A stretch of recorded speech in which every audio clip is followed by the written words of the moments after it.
तो एक बार फिर से स्वागत है आप सभी का फ्रेंड्स। तो आज हम लोग लेकर आ चुके हैं top most 50 one liner GK को। तो चलिए वीडियो शुरू करते हैं।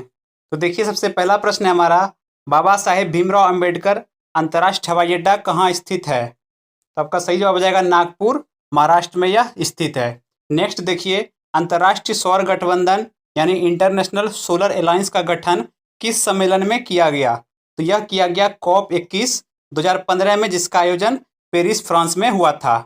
अगर अंतर्राष्ट्रीय सौर गठबंधन का मुख्यालय देखें तो यह स्थित है गुरुग्राम, हरियाणा में। कुल सदस्य देश है 102 और वर्तमान में इसके डायरेक्टर जनरल हैं अजय माथुर। डायरेक्टर जनरल का कार्यकाल कुल 4 वर्षों का होता है, तो ध्यान में रखेंगे। देखते हैं हमारे अगले प्रश्न को। अगला है, अंतर्राष्ट्रीय जैव विविधता दिवस कब मनाया जाता है? तो यह मनाते हैं 22 मई को और 2022 का इसका थीम है सभी जीवन के लिए एक साझा भविष्य का निर्माण। वीडियो काफ़ी इंपॉर्टेंट है फ्रेंड्स, तो वीडियो में आप लोग एंड तक बने रहिए। चलते हैं हमारे अगले प्रश्न की ओर। नेक्स्ट देखिए है, ड्रैगन फ्लाई महोत्सव किस राज्य से संबंधित है? यह संबंधित है केरल राज्य से। नेक्स्ट आता है, किस संविधान संशोधन द्वारा लोकसभा का कार्यकाल 6 वर्ष से घटाकर 5 वर्ष कर दिया गया? तो यह था 43वां संविधान संशोधन 1977 में। नेक्स्ट देखते हैं, अगला है, किस पंचवर्षीय योजना के तहत राउरकेला, भिलाई तथा दुर्गापुर इस्पात संयंत्र का निर्माण किया गया? यह था दूसरा पंचवर्षीय योजना जो 1956 से 61 तक चला था, तो ध्यान में रखेंगे। नेक्स्ट है, सिंदूर का रासायनिक नाम क्या है? तो सिंदूर का रासायनिक नाम है मर्क्यूरिक सल्फाइड यानी HGS। नेक्स्ट देखेंगे, भारत का सबसे लंबा नदी पुल कौन सा है? तो सबसे लंबा नदी पुल है भूपेन हजारिका सेतु, जिसका अन्य नाम है ढोला सादिया पुल, और इसका उद्घाटन हुआ है 2017 में। यह लगभग 9 किलोमीटर लंबा है, जो असम में स्थित है लोहित नदी पर। यह पुल फ्रेंड्स असम को अरुणाचल प्रदेश से जोड़ता है, भूपेन हजारिका सेतु। अगला प्रश्न देखेंगे, भारत का सबसे लंबा रेलवे पुल कौन सा है?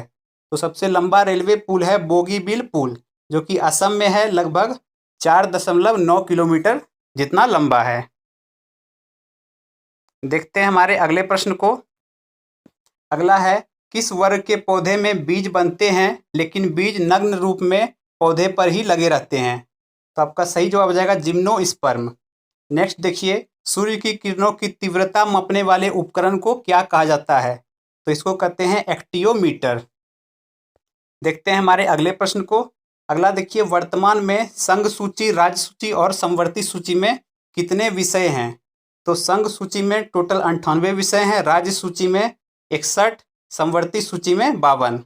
लेकिन जब संविधान लागू हुआ था तो यह था संघ सूची में 97 विषय, राज्य सूची में 66 और समवर्ती सूची में 47 विषय शामिल थे, तो ध्यान में रखेंगे। नेक्स्ट देखिए, किस मुगल शासक के शासनकाल के समय छत्रपति शिवाजी ने मराठा साम्राज्य की स्थापना की थी? आपका सही जवाब हो जाएगा औरंगजेब। 1674 में जब छत्रपति शिवाजी ने राज्याभिषेक किया था तो उसी समय मुगल मराठा साम्राज्य की नींव पड़ी थी। नेक्स्ट है, गंगा नदी को किस वर्ष भारत का राष्ट्रीय नदी घोषित किया गया था? आपका सही जवाब हो जाएगा 4 नवंबर 2008 को। देखते हैं हमारे अगले प्रश्न को। इलाहाबाद के स्तंभ में किसकी उपलब्धियां उत्कीर्ण है? तो इलाहाबाद के स्तंभ में समुद्रगुप्त के बारे में जानकारी मिलती है। नेक्स्ट देखेंगे, महाराणा प्रताप सागर वन्य जीव अभयारण्य किस राज्य में स्थित है? यह स्थित है हिमाचल प्रदेश में और इसे रामसर साइट घोषित किया गया था सन 2002 में। नेक्स्ट देखते हैं, ब्रह्मपुत्र की सहायक नदियां हैं। तो देखिए, ब्रह्मपुत्र की सहायक नदियां तिस्ता, मानस, कमेंग, बराक, लोहित, कपिली, दिबांग और सुवनसिरी। देखते हैं नेक्स्ट, बहिष्कृत हितकारिणी सभा की स्थापना किसने की थी? तो सही जवाब होगा भीमराव अंबेडकर ने 1924 में की थी बहिष्कृत हितकारिणी सभा की स्थापना। नेक्स्ट है, डंकन मार्ग डैश के बीच स्थित है? तो यह मार्ग स्थित है दक्षिण और लघु अंडमान के बीच में। नेक्स्ट देखेंगे, गांधी जी ने असहयोग आंदोलन कब वापस लिया था? तो वापस लिया था फरवरी 1922 में।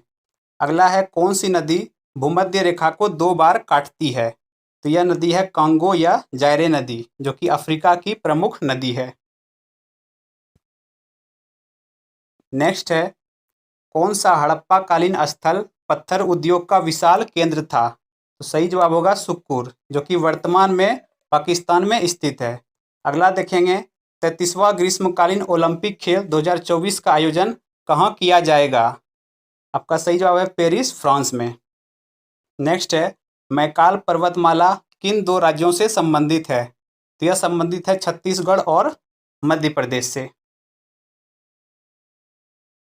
नेक्स्ट है, इलाहाबाद की संधि कब व किसके बीच हुई थी?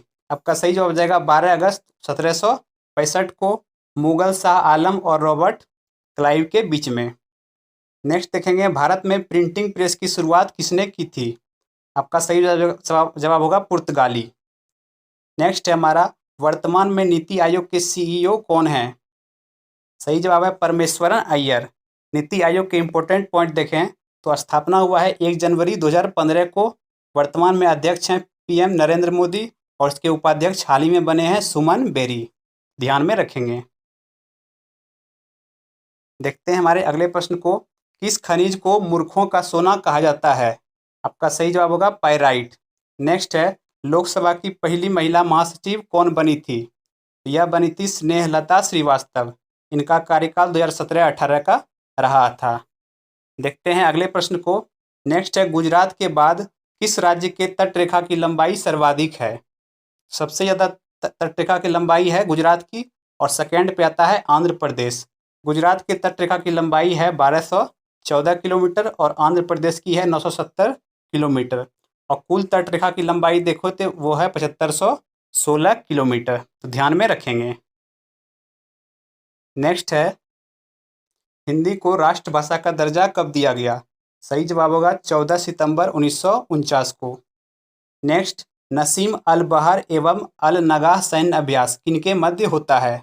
तो यह अभ्यास होता है भारत और ओमान देश के बीच में। नेक्स्ट देखेंगे, यूनेस्को द्वारा किस वर्ष आगरा का किला को विश्व विरासत स्थल में शामिल किया गया था? यह किया गया था 1983 में। 3 और भी स्थल को शामिल किया गया था, वह है अजंता की गुफाएं, एलोरा की गुफाएं और ताजमहल, 1983 में। नेक्स्ट है, फोडोंग बौद्ध मठ किस राज्य में स्थित है? तो फोडोंग बौद्ध मठ स्थित है सिक्किम में। नेक्स्ट है, विजयनगर साम्राज्य का अंतिम शासक कौन था? तो अंतिम शासक था श्रीरंगा तृतीय। नेक्स्ट देखेंगे, एजेंडा 21 किससे संबंधित है? तो एजेंडा 21 संबंधित है रियो डी जेनेरियो सम्मेलन 1992 संबंधित है। ठीक है, देखते हैं अगले प्रश्न को।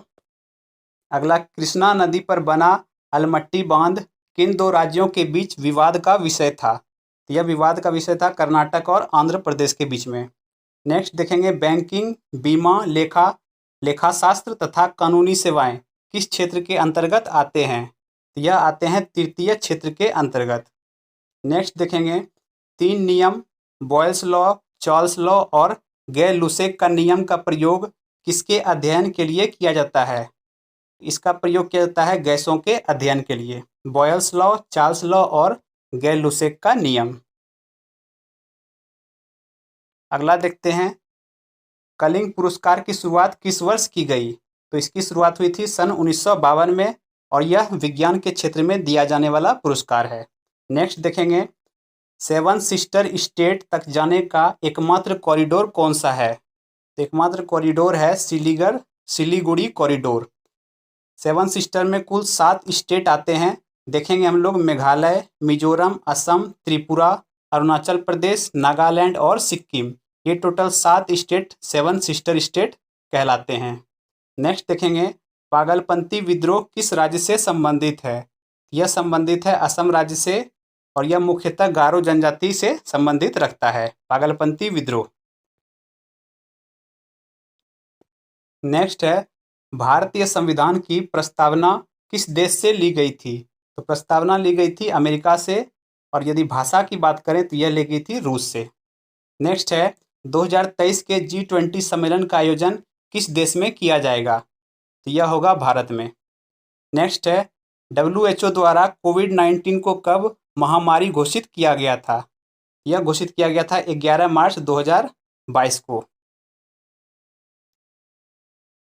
नेक्स्ट है, चट्टान का अध्ययन क्या कहलाता है? चट्टान का अध्ययन कहलाता है पेट्रोलॉजी। अगला, सैल, चूना पत्थर, बलुआ पत्थर, डोलोमाइट और लिग्नाइट कोयला किस प्रकार का चट्टान है? तो यह सारे अवसादी चट्टान के एग्जाम्पल हैं। नेक्स्ट देखेंगे, कोलकाता में धर्म सभा की स्थापना किसने की थी? तो धर्म सभा की स्थापना की थी राधाकांत देव ने 1829 में। और आखिरी दो प्रश्न काफ़ी इंपॉर्टेंट रहेंगे। देखिए, नागर शैली में बना हुआ कुछ प्रमुख मंदिर, जैसे खजुराहो का मंदिर, कंदारिया महादेव मंदिर, कोणार्क मंदिर, जगन्नाथपुरी मंदिर और लिंगराज मंदिर, ये सारे मंदिर नागर शैली में बने हुए हैं। ऊपर के दो मंदिर की बात करें तो खजुराहो मंदिर और कंदारिया महादेव मंदिर, ये दोनों स्थित है मध्य प्रदेश में, ठीक है, MP में स्थित है। जबकि नीचे के तीनों, कोणार्क मंदिर, जगन्नाथ मंदिर और लिंगराज मंदिर, ये तीनों स्थित हैं उड़ीसा में, ध्यान में रखेंगे। अगला देखिए, प्रमुख मेला और महोत्सव। फगली महोत्सव यह मनाते हैं हिमाचल प्रदेश में। देवी धुरा मेला यह उत्तराखंड से संबंधित है। करगा उत्सव संबंधित है कर्नाटक से। काला नमक चावल महोत्सव यह संबंधित है उत्तर प्रदेश से। और अंतिम है लुई नगाई नी उत्सव, यह संबंधित है मणिपुर राज्य से। तो सारे ही इंपॉर्टेंट प्रश्न मैंने आपको कराए। यदि वीडियो अच्छा लगा हो तो वीडियो को लाइक जरूर करें। मिलेंगे अगले वीडियो में, तब तक के लिए धन्यवाद।